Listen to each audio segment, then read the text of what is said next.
Hi, everybody. We're just getting organized to get started. Welcome to the Canadian Aerosol Transmission Coalition's first public webinar entitled Mask Smart, Protect Yourself and Others Today and Tomorrow. We have only allotted ourselves an hour today, but our speakers will stay on for an extra half an hour if there are more questions. Hi, Simon. Great you're here. That's good. So since we're short of time, we won't linger. We've got 35 people here who want to know more and want to discuss how we can protect ourselves. So we have a panel of 3 panelists: John Audick, an occupational hygienist, Dr. Simon Smith, who's a respiratory protection expert, and Dr. Kevin Hedges, who's an occupational hygienist, and they're going to lead you through some simple solutions related to masks, as well as understanding what the difference is between the different masks, and as I said, how you can protect yourselves and others. So let's get started with John. And as I said, we'll have John, and then Simon, and then Kevin, and then we'll have a panel discussion at the end. But if there's any burning questions for each speaker, we can take them in between. We are recording this and we'll post it on the Aerosol Transmission website probably next week, and we will also post the slides so people can have access to the links and everything else. So once again, here we go. John, let's start with you. Thanks. And thanks everybody for joining us today, if I didn't say that. Okay, just so people know, I pre-recorded it, so I'm going to turn my video off so you don't see me talking without my mouth moving. And good afternoon, everyone.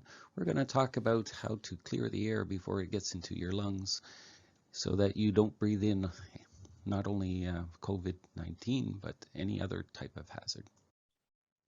So how are we doing right now? Well, this is a graph of the number of infections per day per million persons in Denmark and in Canada. And if you look at the 2 graphs, it looks like Canada in the blue is doing much better than Denmark.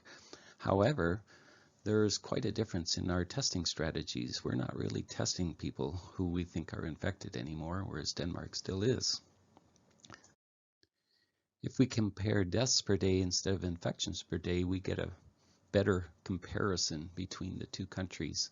Here you can see over the pandemic, the number of deaths per day has been similar in Denmark as in Canada, except when we look at the last month. As of February 1st, Denmark dropped all protective measures, and you can see that the level of deaths has still not stopped increasing and is well above the Canadian level. What they decided in Denmark was that their population is responsible enough that they can manage the pandemic at an individual level, not requiring any state interventions. So this is fast becoming the latest trend, downloading responsibility for assessing the risks to COVID and taking the precautions against it to the individual. Here on the right, you can see a graphic that the Public Health Agency of Canada put out just before Christmas, and it basically goes through how an individual can assess the risk by looking at the percentage of people who are vaccinated in your area, whether COVID is very active in your area, the type of setting, whether you're outdoors or indoors with poor or good ventilation, and some of the risk factors, whether you have personal risk factors such as age or other comorbidities, or whether you're young and healthy. We've learned a lot over the last 2 years during the pandemic, and hopefully we won't lose some of the valuable lessons that we've learned. One thing that we've learned is that any single layer of protection is insufficient on its own. Sure, everybody needs to be vaccinated, but vaccinations alone won't necessarily prevent every infection.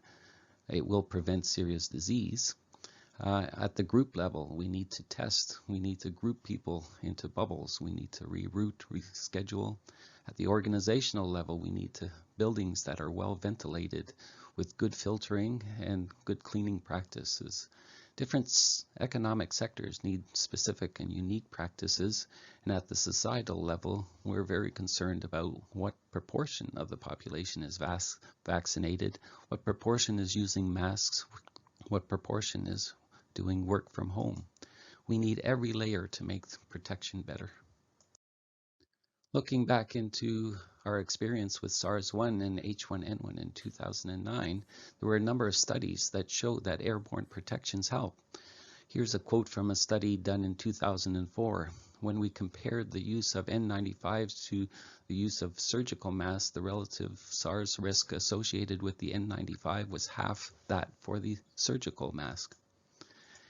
And during H1N1 in 2009, N95s were standard equipment for Ontario healthcare workers, along with the recommendation that powered air purifying respirators, PAPRs, be used when you're doing aerosol generating medical procedures. And this remained the standard from 2009 until February 2020.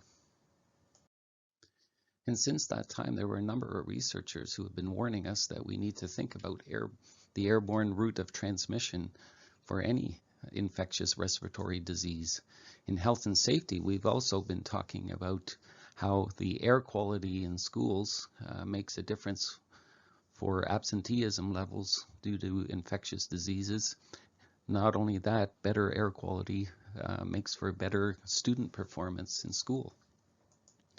Aerosol scientists have also been studying the way we emit particles from our mouth and nose, not only when we cough and sneeze, but also when we talk and when we just breathe.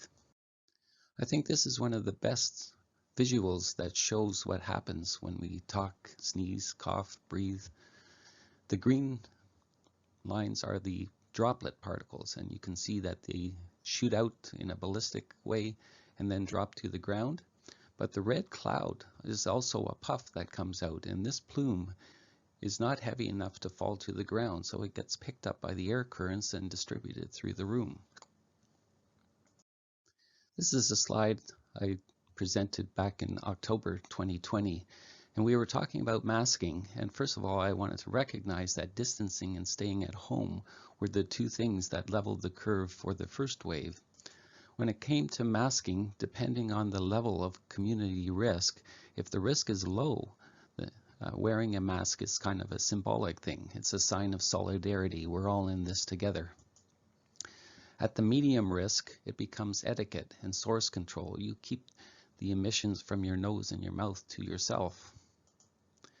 At a high level of risk in the community, then it can be both source and protection at the worker level. For instance, my daughter lived in Montreal at the time, and the case count was 12 cases per day per 100,000 people. And at this time, that would put Montreal in the red zone. So when my daughter went out into the community, she wore an N95, and the N95 that she had at the time had an exhalation valve. We didn't have ones without them. And so she put a procedural mask over top. The N95 was for inhalation protection, and the procedural mask over top of the valve was for emission etiquette. Just to give you an idea of where we are today compared to October 2020, the latest numbers I could get for Montreal showed 180 cases per day per 100,000, with the caveat that as of December 20th, the introduction of rapid tests in the community would cause this number to be an underestimate of the true level of transmission in the community. Here's a picture that shows you in a visual form the different protection factors that the different types of respiratory protection provide. You'll notice that gaiters do very little. In fact, if you cough or sneeze through a gaiter, you actually take the big particles, push them through the cloth so that they become more in number and smaller in size. So coughing or sneezing behind a gaiter will actually make things worse. Cloth masks will do something to catch some particles, and surgical mask a little bit better. If you put a brace on a surgical mask, it'll improve the efficiency. But even an unfit tested N95 will do better than a surgical mask with a brace. And a fit tested N95 is probably the better of any of these, unless you go to elastomerics, which are pretty heavy duty and are not that commonly used.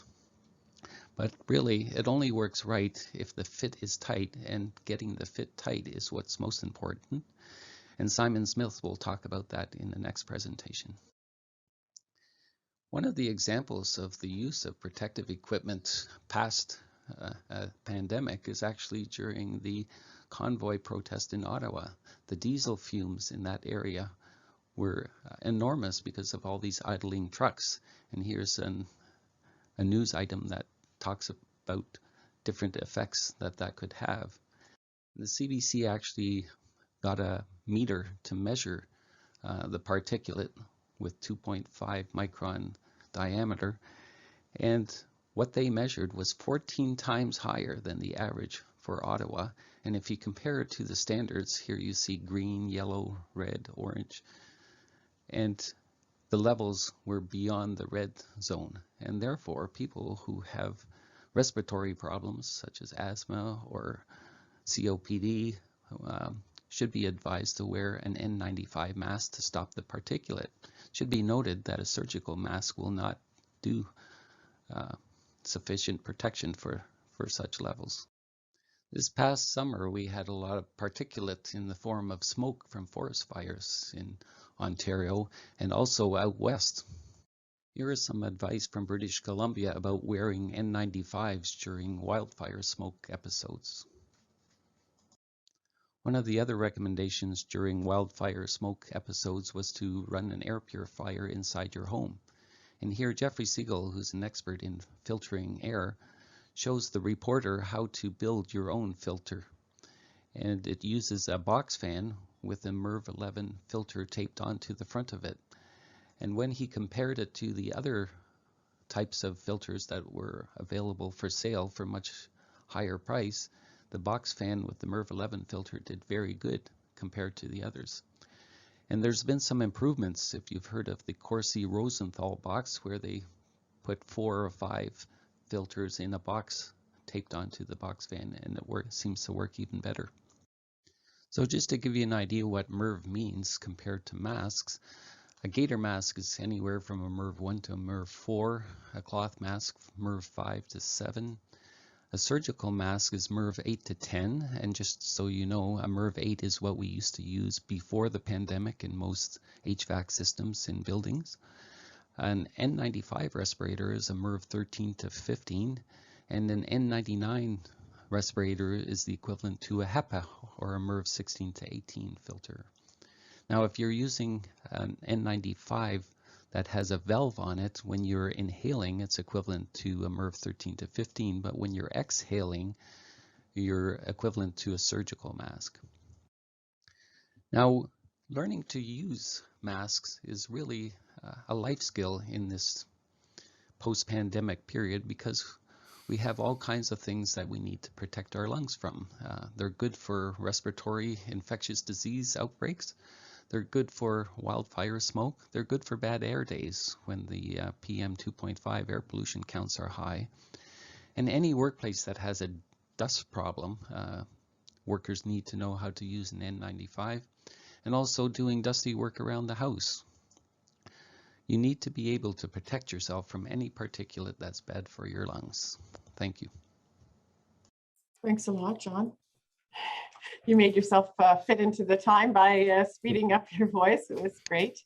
And lots of useful information. I think, as we have said, we consider COVID and SARS-CoV-2 to still be a hazard in our communities right now, given levels, but also that this is a life skill for many other particulates we're facing due to traffic, due to wildfire, and other diseases as well that are spread by respiratory particulates. So the only question so far that I see is around, I think, the chart where you were comparing the MERV levels to the masking protection levels, and where does ASTM level 3 fall in that continuum. I'm not sure if you want to answer that, or we could save that for Simon to answer after his session. Simon would know. Yeah, thanks. So why don't we segue over to Simon's session, and then we can consider the question at the end of that if it's not covered, because I think you do mention ASTM in your, so here's. Okay, thanks. Yeah, so we're, so, Okay, yep, go ahead, Simon, if you want to. thank you very much. And thanks for the opportunity to present. Looking at the participant list, I have a feeling that this may be familiar to many people, and it was more about how to communicate issues around respiratory protection and use of protective devices in general to those who perhaps weren't necessarily convinced. So this may be basic. There are a number of reference slides I've included which cover more workplace issues than what I was going to talk about initially.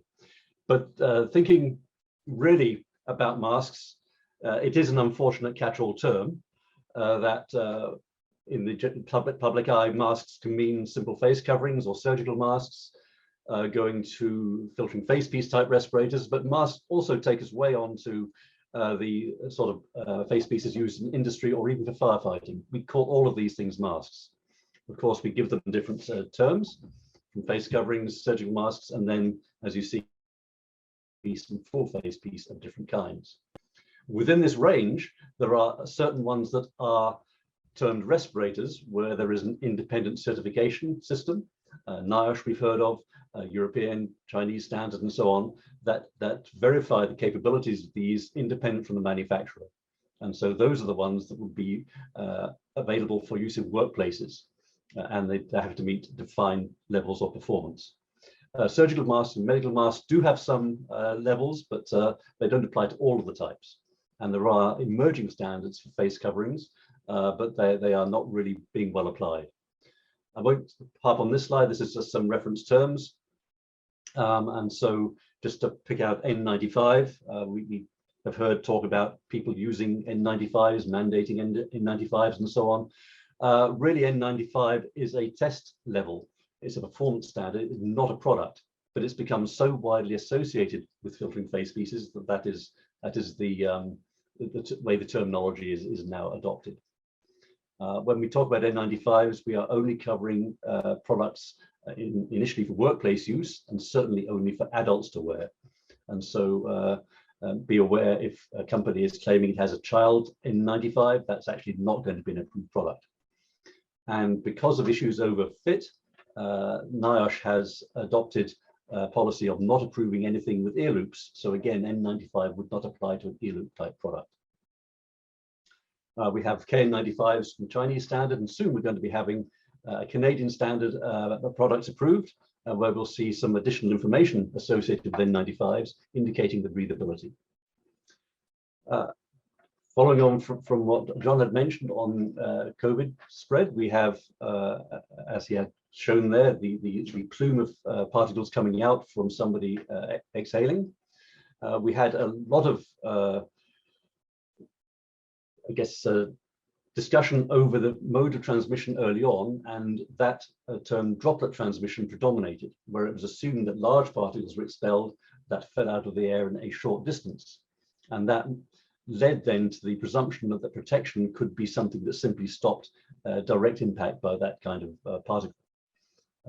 Although there was evidence of aerosol transmission very early on, and it is known that there are a number of diseases that do transmit by aerosol, it was very slow to get accepted, but now generally it has been accepted, so that virus is carried on the air rather like smoke.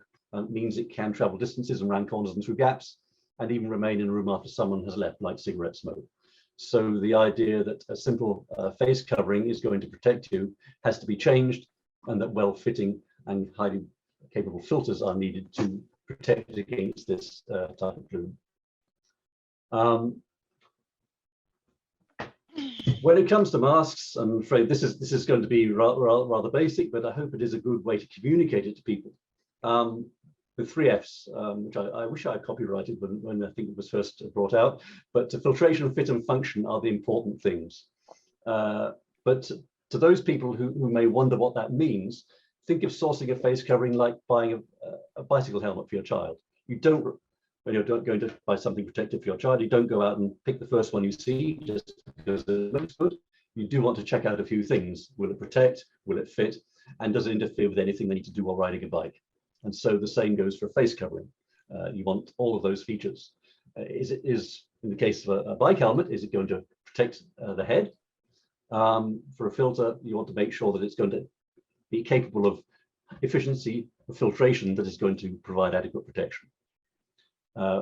Is it going to fit? Again, bike helmets aren't much use if they don't fit. Likewise, something to provide you with respiratory protection is not going to be adequate if the air can simply bypass the filtering media. And the function for a helmet, that is it heavy or does it block vision? Whereas for a respiratory protection or other kind of face covering, you want to make sure that it can be easy to breathe through and that you can communicate properly and not have other impeding functions while wearing it. You don't have to remove it to talk, for instance. And so all of these things combine to give you the 3 F's of filtration, fit, and function, like getting a good bike helmet. This just summarizes those and some of the terms. You hear about penetration or media efficiency. You hear about the face seal and fit testing and fit checking for fit, and for function. Airflow resistance is one of the prime drivers of that, how easy it is to breathe through. Of the 3 kinds, major divisions of coverings of the face, we have barrier face coverings that don't seal well and really have no specified way of being made. We have surgical masks that still don't seal well to the face, though the materials are often high quality, and this is where the ASTM level comes in. Material may be fluid or biological agent resistant, and there are specifications, though only sometimes meet them. Whereas for approved respirators, we get a good seal to the face, highly capable filter material, and there are regulations governing their design and performance. When it comes to the 3 F's, the bottom section there shows how these perform. Generally poor across the board for the barrier face coverings. Improving in some areas for surgical masks, fit is still not good, whereas an approved respirator will be good across the board. The ASTM relating to splash protection, again, can be good, but that relates only to the materials, not to the overall protection governed by fit. This is a summary of more features of different types of respirators. I leave that for reference to give them the time, but just to say that the attachment mechanism is something that is different as well. And you get the best fit with an attachment that fits around the head rather than the ear loop type. It allows for greater force to hold the respirator against the face. This is a graphic from a group called Masks for Canada that again demonstrate the relative change in filter and fit effectiveness according to different types. This is a broader selection than just shown, but again shows the relation from cloth masks to surgical masks to capable respirators, and then those that have approval, of course, on the right side. And so for workplaces, you are dealing with the N95 type or elastomeric and mandatory fit testing for use in workplaces. When we go into respirators, which I'm not going to talk about given the time, again, you enter a higher dimension of protection from that point onwards. This is the same slide that John showed, but, again, emphasizing that the increase in protection as we go from the looser fitting products to the tighter fitting and fit tested products. Some points on filtration, that filters generally have multiple layers. It's not acting like a sieve. The filters can be treated to improve the removal of smaller particles by creation of electric charge that resides in different sections of the filter. So there are multiple mechanisms of filtration. And these filters, being that random mat of material, can remove small particles as well as large particles. So what happens is that these different mechanisms combine to give a level of protection where there is in fact a minimum protection at a certain size range and not an overall cutoff. So they don't act like sieves or tea strainers. There's actually a most penetrating particle size. And when you refer to 95 in N95, that is where that efficiency must exceed 95%. This happens to be around 0.2 to 0.3 microns, and the size of the particles that carry viruses are in fact much larger. So at that size, you are getting very high efficiency protection. So again, when people say filters down to 0.3 microns, it's not actually correct. It's actually measured that size, but it's efficient above and below that particle size. Other things to think about for fit, if you're selecting respirators, and I was gearing this towards selecting them for children particularly, respirators are not one size fits all in general. You can get different sizes, so do choose a size that fits appropriate to the wearer. The attachment type, as mentioned, is important. You do have some things called dust masks with just one headband, but for good protection, you need two headbands, and you will see approved respirators always have that. Filtering face piece types, N95 or FFP2 in the European sense are typical ones. Ear loops have less force. As mentioned, NIOSH does not approve them, but there are standards that do have those, such as the KN95 in China or KF94 Korean standard. One other point that may not be recognized is that the Chinese standard and Korean standards relate to the fit against Asian head forms. So they may not adapt well enough to some Western head forms, so that even if they perform well against their own standards, there may not be an adequate fit. On function, just to raise the issues that come up, breathability being a major point on function. So that if it's hard to breathe through, you get fatigued. People have people removing or not wearing them properly so that they can breathe more easily. There's also other factors, heat and moisture buildup, communication. In workplaces, the ability to perform the work because it may interfere with head movement. And there are some other factors such as shelf life, disposal and decontamination that apply as well, and how strong the straps are. Then just to mention, and one can talk about this for a long time, there are some improper practices, issues of counterfeits, and this is breaking them here down into three issues. Sometimes you have a misleading designation, like something may be called an N95 when it is not actually meeting that standard. NIOSH has just announced moves to try and prevent that practice. There may be some companies that claim an approval to a standard when they don't actually have it. And sometimes there are completely counterfeit products where they try and imitate another company's product, but it is not at all as effective. And talking about masks for children, just to mention, there are some countries where they have problems with in terms of terrorist concern, where they do provide equipment for all of their children. We haven't had that need in recent years. So just some points to think about. Although there are no approved respirators for children, if a company does manufacture a respirator that is approved, they're probably following good production practices and using appropriate materials that would indicate that they generally be likely to have a higher performance child-sized respirator. Check for the data that they provide with that. Avoid simple cloth coverings, again, social mask type products and those with exhalation valves, because that does not provide good source control. But do not assume that the child immediately knows how to use a respirator. Advise on proper donning and adjustment, and there are websites that can do this, and advise them how to do a seal check where the respirator is blocked and you inhale or exhale sharply to see if there's leakage around the side. Sorry, there's more explanation of this in the reference slides, but not much time now. So with that, you will have good protection for children. And so, thanks so much.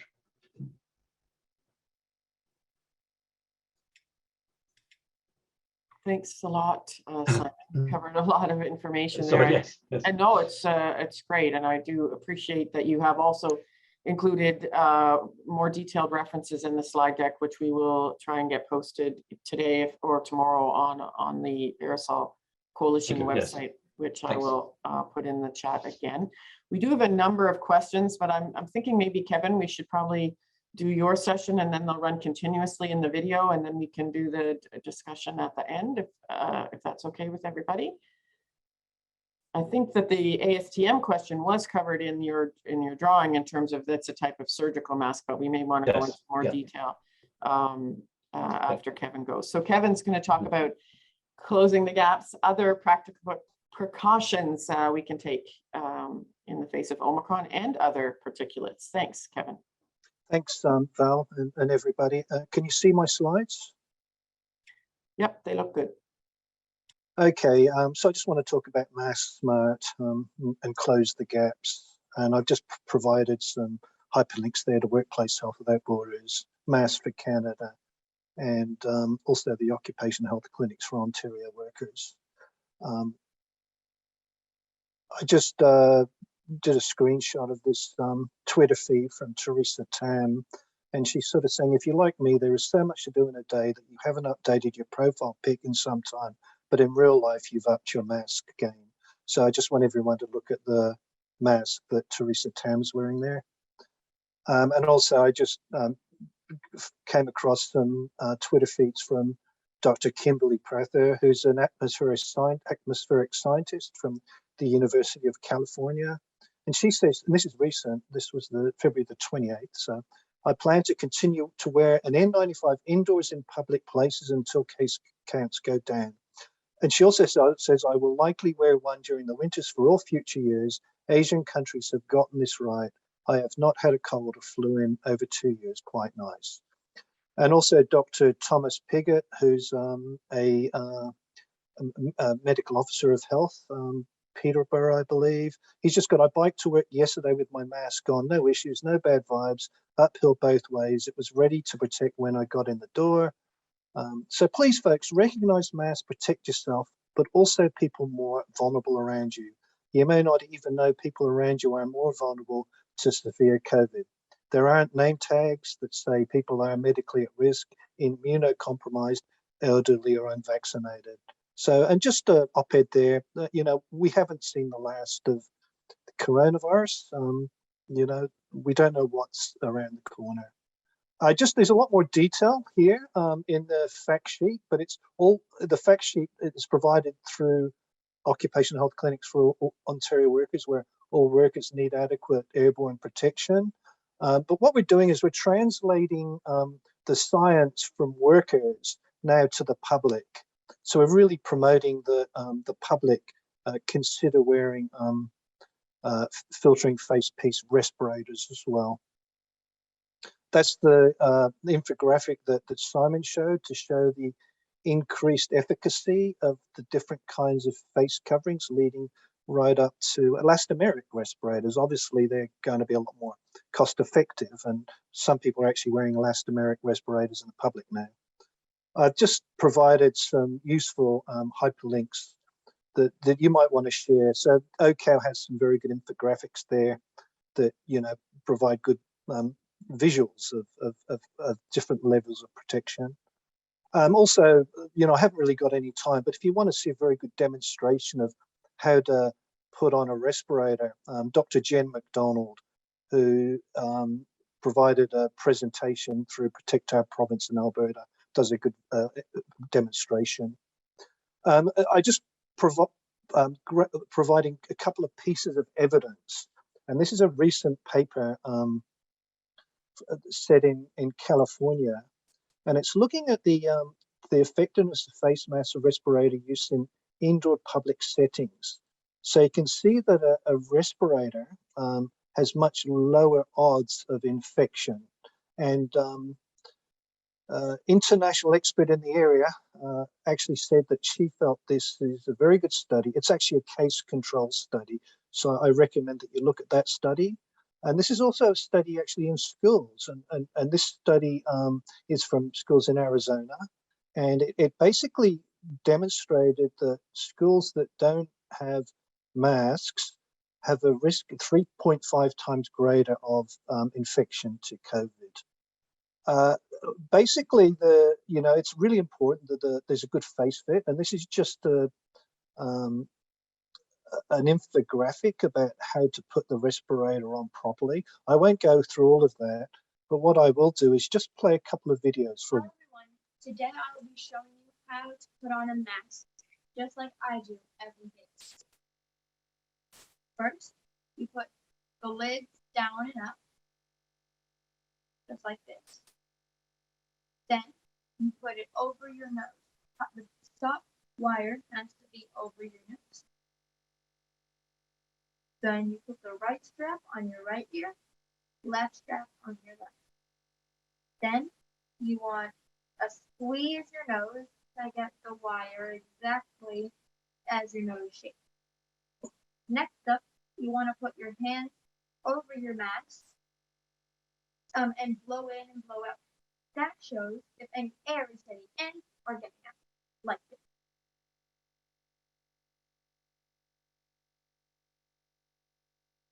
And I don't feel anything. That means it works. Thank you. Take care. Help.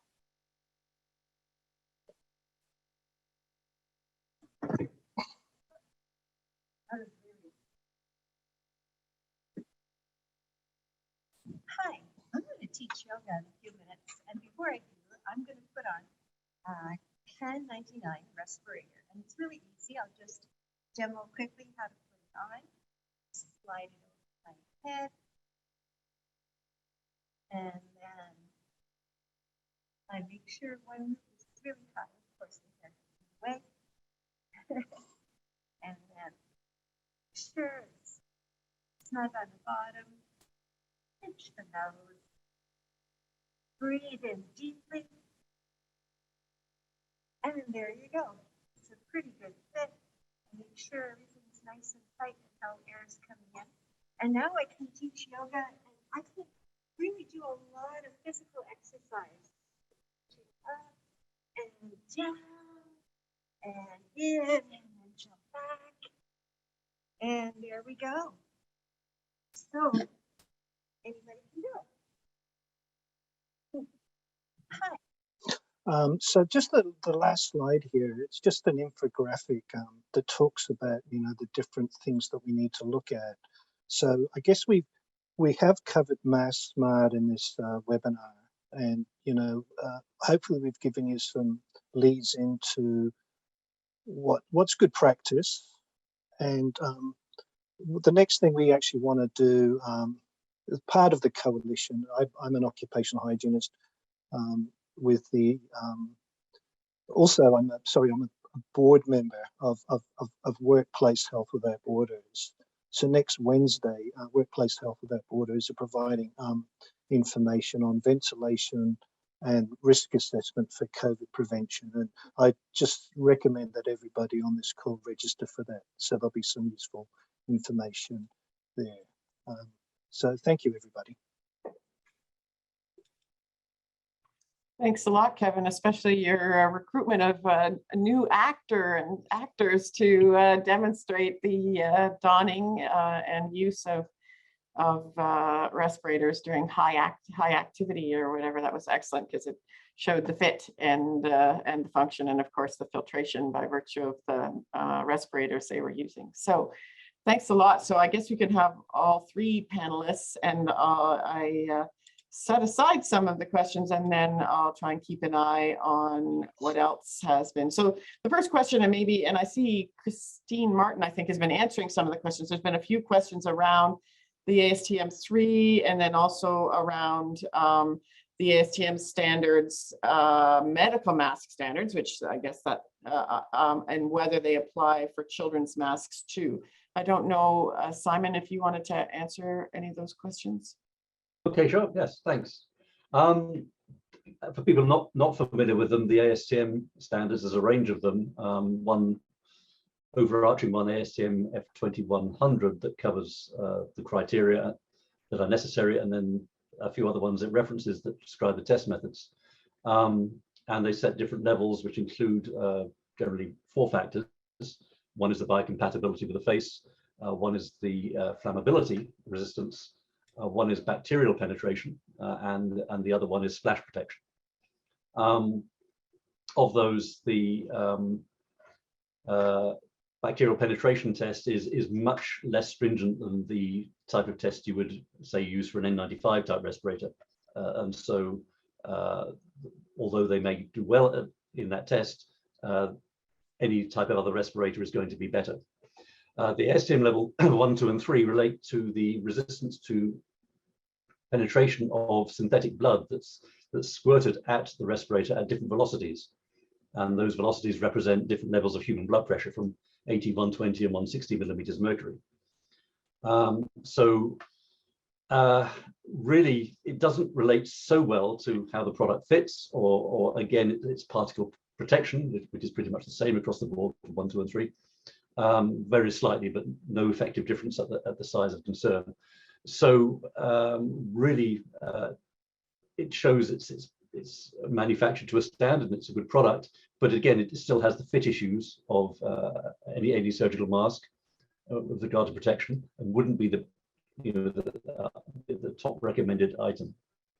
I could mention one thing. I just pulled out a paper, and I can share screen briefly, because we do hear some things about how things like industrial respirators are not splash protective.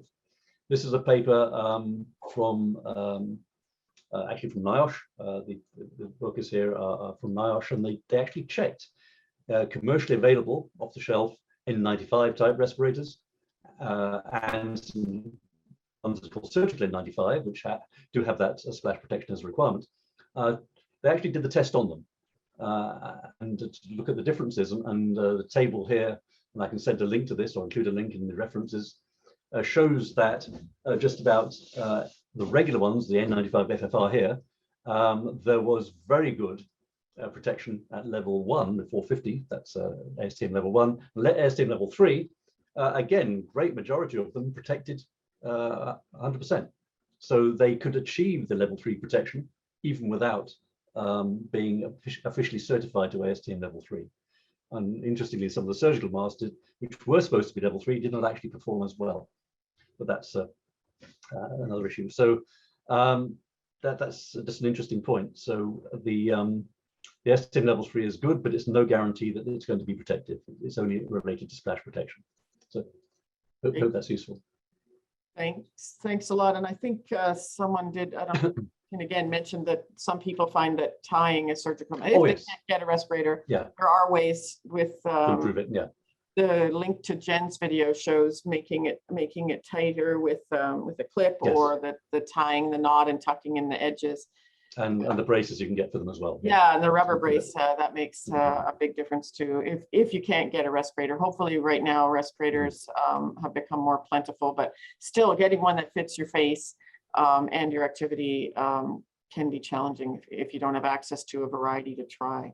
I think that, well, I think there's a good question, which is we're facing in many jurisdictions around the relaxation of mask mandates in schools. This is a question from Nova Scotia. And of course, yes, over the weekend, there was research, which I don't have the citation for right here, but about the waning of the child vaccine being much quicker than the teenagers, they think because of the relative dose of the vaccine. So does that mean masking is even more critical, again, for children between 5 and 11? So I guess, is there any advice for advocating for children's safety? I guess that's one of the reasons we're doing this session, and we continue our work with the Aerosol Coalition, but I don't know if anyone has any answers to that in terms of, there is the work that John and Kevin, you did about schools in terms of respirators. It's a lot of what we're covering today. I don't know if anyone has any answers to the question about our peer-reviewed studies that can be included in letters to the government or to school boards about the protection level of masks for children. I think the paper that I shared in my presentation would be very useful out of the US. And that's one paper that people could refer to that talks about infections being 3.5 times greater for schools that don't wear a mask. And, you know, thinking about a question that my son had to me about, you know, why are we doing this, Daddy? The mask mandate's going to be dropped. And I said to him, well, you know, it's really important that you protect yourself and protect others around you. So you need to know what's going on here to be able to protect yourself. Thanks. Yeah. Thank you, Kevin. I don't know if anybody else had anything. And that was then published NIOSH paper, I think, right? But it'll be in your slide deck, which, as I said, we will try and have on the website, which I gave you the link for. Again, it's just aerosoltransmissioncoalition.ca. And we'll have the slides up by tomorrow if we can. Another question, should an N95 or a KN95 be worn with a medical mask over it? Any volunteers for that one? I'm kind of wondering why, but sorry, I Yeah. think Simon was going Well, to jump. because Why? I don't think you gain anything, Yeah. really, in terms of protection, or really, or particularly splash protection or regular protection. It's adding resistance, which may be a concern. And the issue with that is, as well as the fatigue issue, it also means that any possible leak path is going to be exacerbated because the air will take the path of least resistance. So it's probably not a great idea. There have been issues around surgical masks combined with a cloth mask, for instance, where that may actually improve the fit. But in that case, I don't see what you're gaining with a surgical mask covering it. The only thing is if it has an exhalation valve and you wish to have some aspect of mitigating the concern about exhalation particles coming out, that may be an issue of source control. But one could comment, actually, just to take that a bit further, if people aren't aware of it, NIOSH has studied the effectiveness of surgical masks and other types of respiratory source control. And a surgical mask type loose fitting covering is the least effective. Even a filtering face piece with an exhalation valve provides better source control than a surgical mask that isn't as tightly fitted to the face. Mm-hmm. Thanks. Yeah, thank you, Sam. Yeah, if I can jump in. There was a study done on the effectiveness of doubling up. And as Simon said, the resistance caused people to have a worse fit in order to, circumvent the barrier to breathing the air. So people actually had less filtering when they doubled up than if they just had an N95. Mm-hmm. Yeah, it seems counterintuitive until you think about the resistance, right? And then the air is going to go take the path of least resistance. And there are some studies recently published even relating to N100 versus N95, or P100 versus N95, where again, in very controlled circumstances, trying to relate the issue, and that's again what they found, that although they may be higher grade filtering respirators or high grades of filtration, the actual higher resistance they imposed did have the potential for greater leakage if there was a poor fit. So that was where they were inducing, there was a lab study where they're inducing leaks in a controlled way, so everything's even across the board. Yeah. Right. One of the positive things is there's been a lot of product research being done. Mm-hmm. And so they're finding new ways to have better filtration with less resistance using nanotechnology and electrostatic and a number of different ways. Some of these aren't on the market yet. And when they do come on the market, I imagine they'll be much more expensive than the KN95s. But for people who are compromised with breathing capacity, there are things being developed that should address that problem. Yeah. And like I mentioned, and I see a number of people in the participant list who've been working on the new Canadian performance standard for respirators that was brought in to, again, facilitate new Canadian manufacturers being able to get an approved product out and into workplaces. That standard for N95 type respirators will have an additional grading feature that the manufacturer can use that indicates the breathability.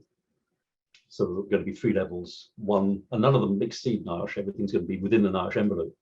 But there'll be one that matches what NIOSH currently require, and then 2 levels lower than that in terms of resistance. So that if a manufacturer can create a product with good breathability, that can be demonstrated in the product's designation. And so then buyers of products can target the level they want. And so that's going to be a new feature. When products come out, that standard is in place, the certification system is in place. But right now, just products are working through the pipeline, and none have been issued yet, as far as I'm aware. Thanks. Yes, I'm excited about that standard coming into play, being able to have, always looking for the details and to be able to compare products to have that breathability rating verified by testing, I think will be a great advantage in Canada that doesn't exist right now in the US. There's a couple of related questions here around and Dorothy, I want to thank you for answering. Dorothy's another member of the coalition and for answering some of the questions. But she mentioned that a US hygienist who's done a presentation about masks does not currently recommend KN95s because there are so many fake ones out there. And so what's our take on them and why, and are we worried about fakes? And then I think that Ziad, you've put in some information about the Health Canada place to report fakes. I don't know if you wanted to make any comment around what you've discovered in your research about fakes, but first let's answer the question, I guess, specifically about KN95s. Are they particularly at risk of being fakes other versus others, or does anyone have any comments on that? Any, or does the comment say it all, essentially? I know the Health Canada website also lists KN95, so that's a good place to start. Mhm. Yeah. So the link, that you put in the chat was to where you report a suspected fake, but there is a list of ones that are declared Yes. or to be a cautionary list, I think, Yeah. right? I can add that into my references. There's Well, also yeah. a list, if I can just add, Yeah. there's also a list of approved respirators that Health Canada has. Mhm. So Yeah. I've been That's- checking that to see if something is on that list, it's probably not a fake. Right. Even it's not like a NIOSH approved respirator, but it has been authorized by Health Canada. Yeah. That's a whole other presentation on the Health Canada standard and crossovers, but didn't have time for that. So. No. I'll put a link to that in the chat when I find it. Okay. And I thought, Dorothy, your comment about the nose pinching, I think that is an important, that we don't, that yes, the WHWB presentation, which is on your website, I think, not that particular one, but there was a comment made that you have to be really careful about that pinch point, that to make it sort of flat along the top of the nose before you shape it, so that the air, you don't get inward leakage if you make it too pointy, which is harder for the masks that come folded with the wire folded. You actually have to flatten it first and then shape it around your nose, I think is what they recommend there. What the 3M woman said was you go to the where your nose meets your cheeks. Right, That's where you do it first, rather than doing the pinch at the top, which is what I saw the woman with on the yoga mat doing. So that's what I was responding to. And also, since I'm on, I put another link in the chat to the video that I worked on for the OCAL migrant farm worker program, which is about 6 minutes long and is mostly about how to put on and take off, in this case, a KN99. So with clear instructions, and it's going to be available in Spanish soon. Great, thanks a lot, Dorothy. I'm just, the comment about the Canadian women's team wearing respirators while they played and won gold is a great one. So, because, yes, I think that proper fitting, breathable, and there was a really good question here from about how frequently ought one to change a respirator? How long can, I guess, wondering about the thoughts on how often one needs to replace, and sort of if one wore one a few hours a day in a public building, does it need to be replaced daily, or does, I don't know if anybody wants to answer that. I mean, I can give it a go. You know, even though they're called disposable respirators, you can reuse them.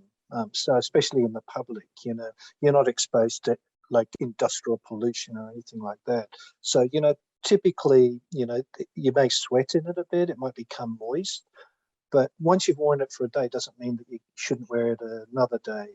But, you know, so what we're sort of suggesting is that people get paper bags, and they might have a few, maybe 5 or 7 respirators, and put them in paper bags, and then alternate the use between them. And then on day 7 or after day 7, go back to the first respirator and the first paper bag, and then use them that way.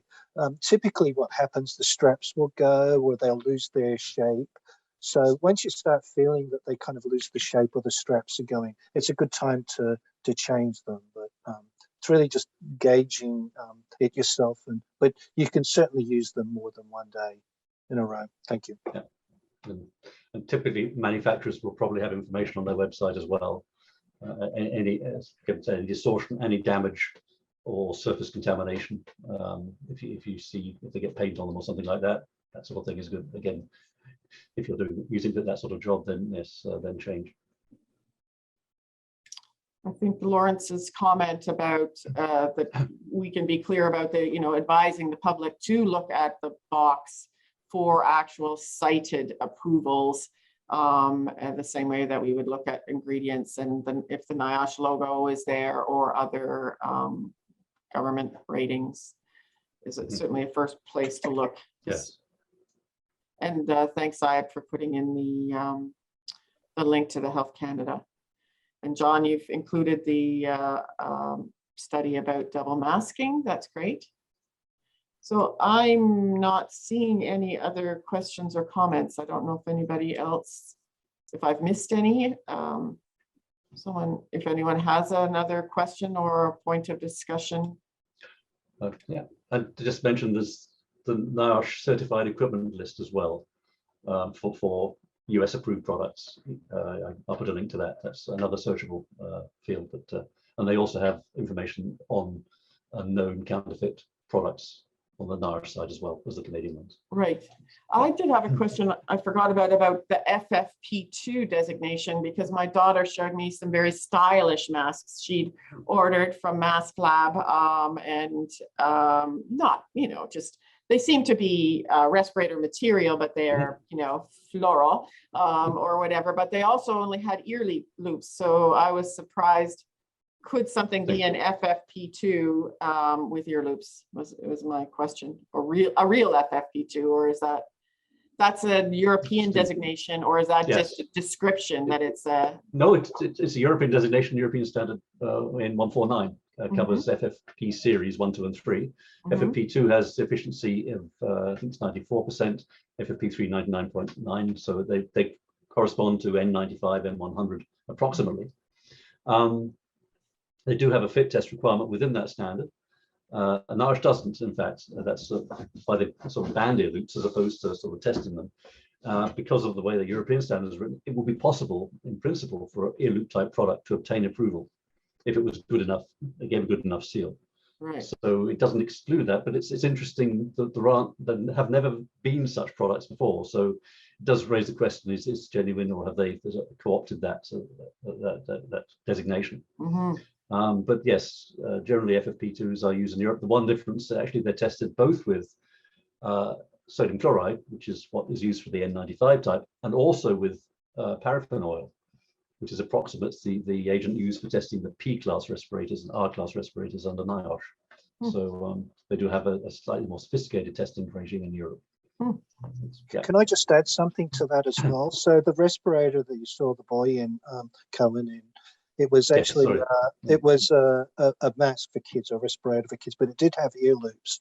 But when you saw him doing the testing, the fit checking, you did see the fabric pulling in and then pushing out again. So it seemed to be a good fit, and it did all the right things. So, but you don't really know until you do a proper fit test. But I'd say it was probably reasonably fitting the way he did what he did.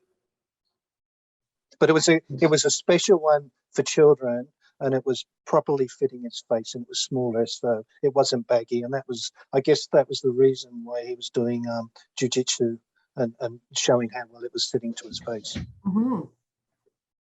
Yeah, that's good, and particularly important in a studio like that, or where people are being active and exhaling more forcefully, and often in quite close environments. So yeah, that's quite important. So I think, so I'm just wondering, I guess, if each of the speakers have any final comments related to masking smart with respect to COVID prevention, as well as other particulate hazards. And as far as the coalition goes, we do plan to do more webinars around our practical solutions.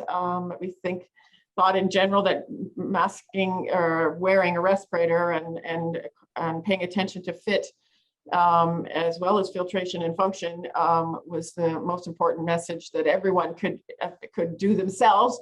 But there's still work on ventilation, which the WHWB webinar next week on March the 9th will give some insight. And we do actually have a webinar on March 4th at OCA, which I will put the link in there. And Marianne, I don't know if you put the WHWB webinar link in the chat, because everyone can save the chat. When you go to leave Zoom, you can click save the chat and it will save to your own desktop. But I know someone did ask if we would include the questions and answers. We'll look at that and maybe make a small edited version. But the links definitely we can include when we post the videos, all the links that have been shared in the chat. Belle, I I also provided a hyperlink in my presentation. Just register. I'm sure as a PDF it'll still work, but it might be a day or two before it's there. Yeah, let me just. If Belle, I yeah, was just pointing out the question from Holly in the chat. Sorry, I maybe missed it. Can you just? What is the question? Or Holly, are you there? Mask is safe. Hi, sorry, yes, it's Holly. I'm just wondering if you have any studies about the safety of wearing a mask. So oftentimes I hear parents that they're concerned about how long their children are wearing masks, or they're wondering, is it safe? Are they being deprived of oxygen? Many questions about that. So just wondering if there's any studies that show the safety of actually wearing a mask.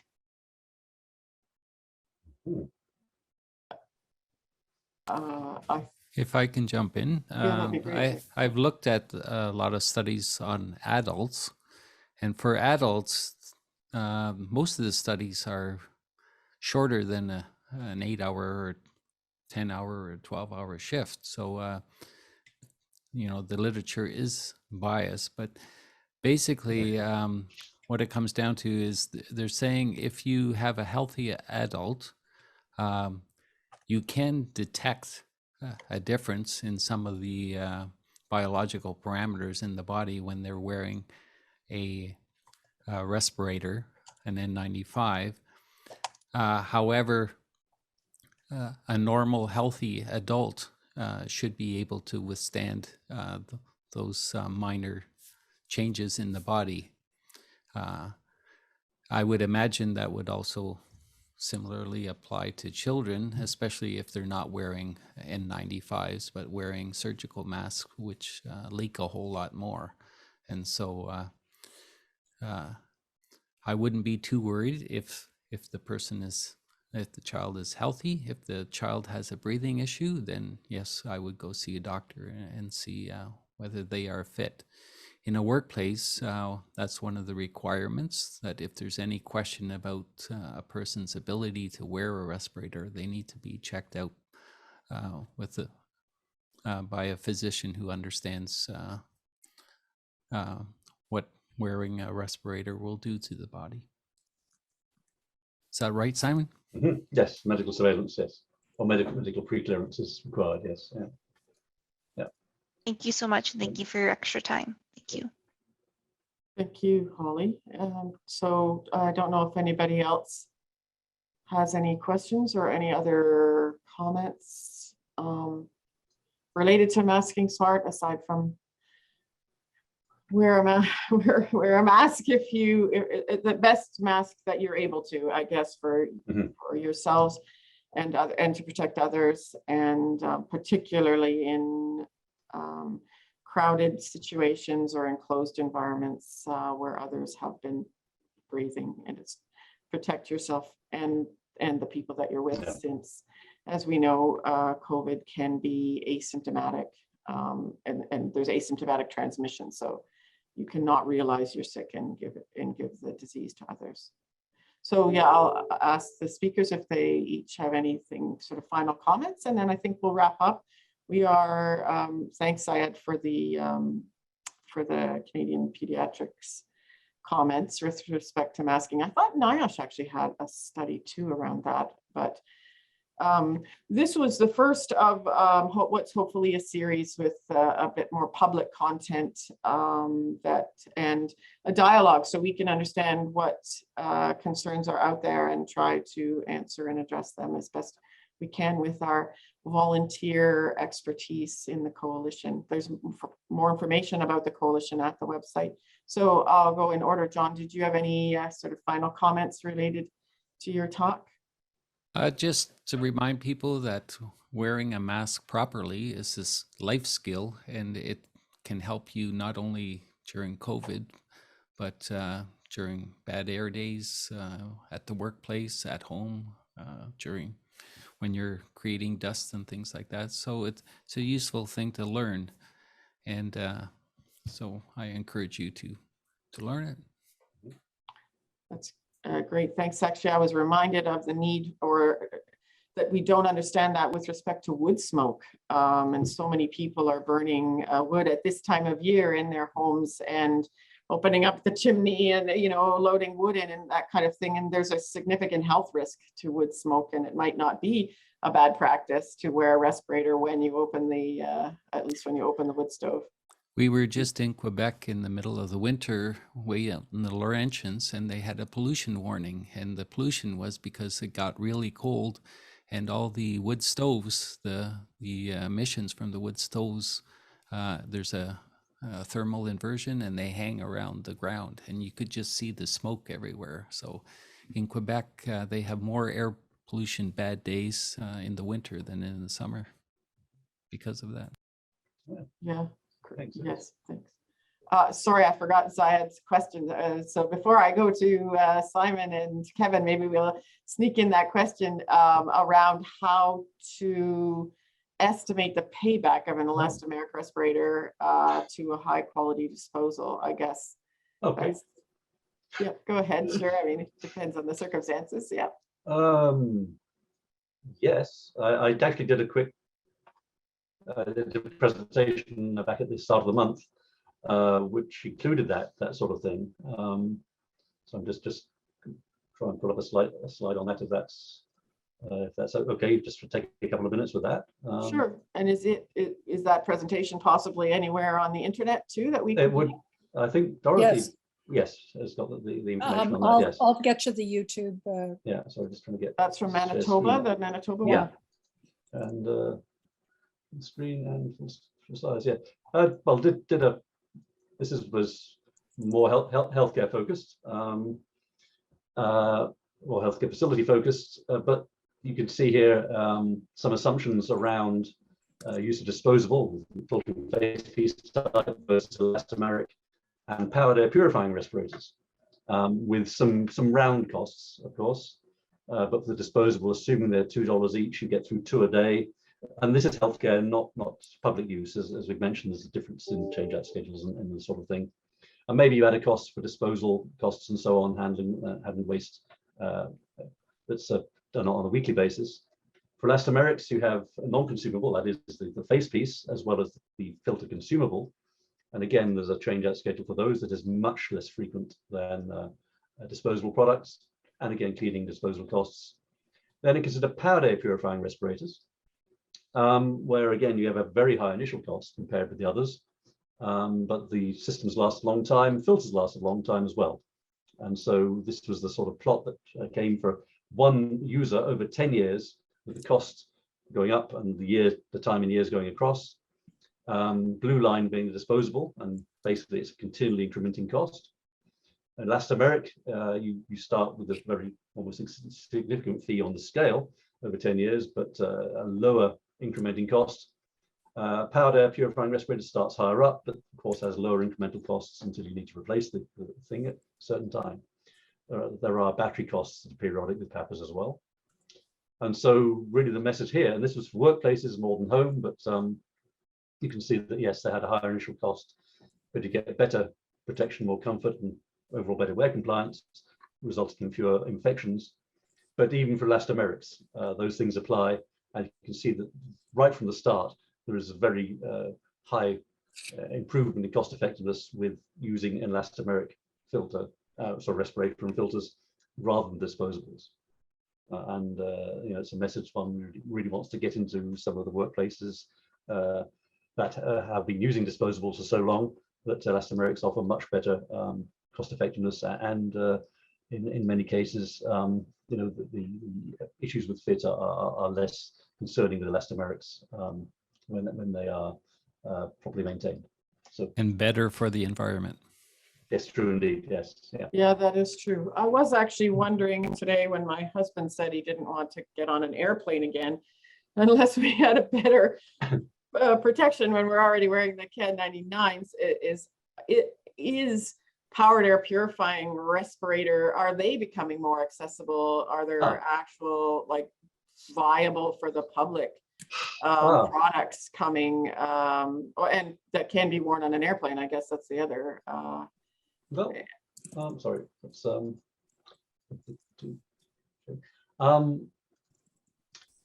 what I can mention one thing that's changed during COVID, and that is for powered air systems approved by NIOSH. Historically, they only had one level since 1995, and that was very stringent testing for clogging, which is needed by heavy industry, mining and smelting and so on, to make sure that filters, if they clogged up with dust, didn't cause the outflow of the flow rate of the blower unit to drop below certain levels that compromise protection. And that meant you had to have very, very cleverly designed filters and undertake some very expensive testing. In April 2020, NIOSH introduced two new classes that didn't have this requirement in there. One was for oil-based aerosols, the other for non-oil, that's suitable for biological protection. So in principle, those new levels should allow products to be made needing smaller batteries, probably smaller blower units and smaller filters, so that they'll be more compact, potentially cheaper, and therefore coming down from that sort of $1,500 barrier, which seems to be common across all the manufacturers right now, to something that is more cost effective. We don't know, where that's going to end up, but it does open the door to that, to have approved products that have that capability, which is good news. Yeah. Great. Yeah. Hopefully we get there soon. Well, I mean, hopefully the disease isn't so elevated. The transmission isn't so elevated in our communities that we don't feel we need one to get on an airplane. But that's what we're working towards all together here. So I paused there because I'd missed the question. So I think Simon, it would be, do you have any sort of final words to offer? I guess in terms of advice or just your thoughts. Well, thanks very much. Well, thanks for having me speak, and thanks for people for joining and for the great questions we've had. There's an awful lot to respirator science, and happy to answer questions if people want. I think my email's in the presentation if there are questions that come up later. I think one takeaway I just re-emphasize, when you think of distribution of potential for getting infected by COVID, think of cigarette smoke rather than droplet splash. I think that's a message one to take away in terms of do I need a respirator here or not? If you think of how cigarette smoke can linger, how it can move around, how you can tell someone's been in a room smoking even when they left, that's a message to take with you, to think about this is how COVID can spread. Thanks. Yeah, thank you. And Kevin, how about you? Yeah, John really kind of got my interest when we're talking about, particles in the air, and thinking about the truck protests and the fact that, the particulate in the air was so much greater from the diesel fume, and also reminded me of my dad who had lung cancer. And there were fires around the Illawarra, New South Wales, Australia at the time, and he suffered from the particles in the air, and it kind of exacerbated his condition as well. So just in thinking about, just people becoming more familiar with respirators and for public use is important. The other thing is I put a link to Masks for Canada in the website. This availability is not an issue anymore. I mean, you can order these online. Takes a few days to come, and then you can give them out to your family. So I just wanted to leave that message as well. Great. So I think we'll wrap up. Thanks everyone for joining us today at our inaugural webinar, and we do hope to be back in a few weeks or a month with more information as as we are able. And in the meantime, visit our website, because we will post things there, post events, post papers that we think are important for people to know about, and other activities going on in the country around recognizing that COVID is airborne, and we need to protect ourselves from those particles or particulates, as well as many others, as we've talked about today. And yes, don't hesitate to write to us at our Gmail, which is similar to the website, is an aerosol transmission coalition at gmail.com, if you have any further questions. Thanks, everybody.